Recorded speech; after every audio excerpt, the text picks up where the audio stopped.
Elmo of Meijs. I'm coming from the Netherlands. I work and live in Amsterdam.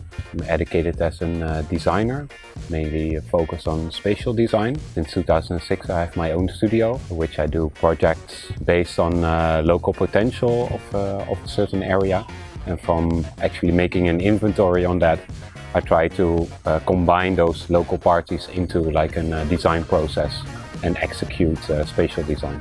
It's really a different way of thinking, so it's not so much like let's make furniture. You don't know if you're going to make furniture because actually this inventory is going to guide you in what the outcome will be, and that is really essential. So it's using your creativity the other way around. What it would actually mean for a place like Plovdiv, but also more particularly for a place like Paris, to actually make such an inventory and to show the potential of it to the other people in Bulgaria.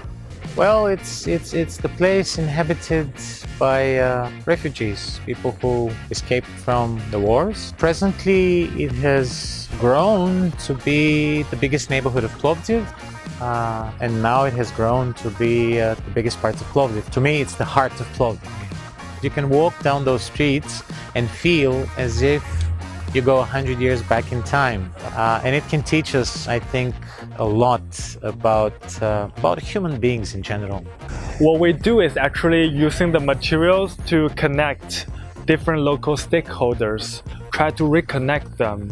Second and the third day, we in a team of 2, we visit many different companies and doing inventories of the waste materials they had or the knowledge they had. And we had to talk to companies, we had to talk to people, and sometimes this could be very challenging when they don't know you and you have to introduce yourself, and then you have to make them understand you and make them give you the waste or the materials that they're not using.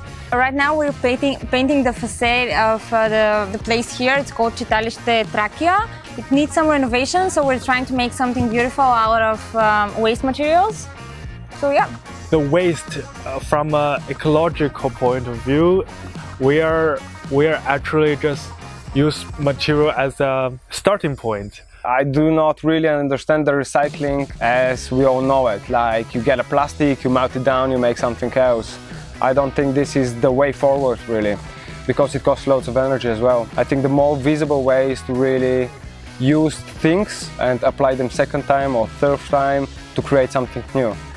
I always had the feeling that there's a big potential in things that are left over, and I often thought when I see something like a big bunch of materials lying next to the streets, I'm somehow thinking, oh, what can we do with it?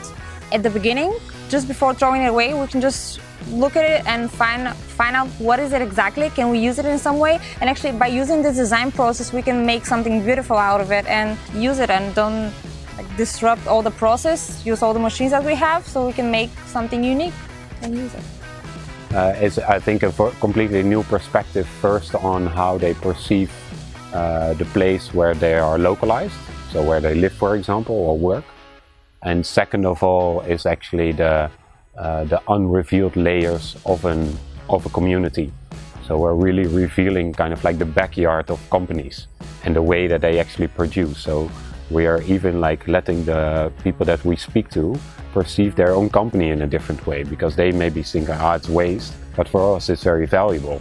So they actually are also having, throughout this conversation that they have with the companies, these companies also learn to perceive things differently. They can actually make that happen. I think that's very important, that the students can make that happen in the conversation.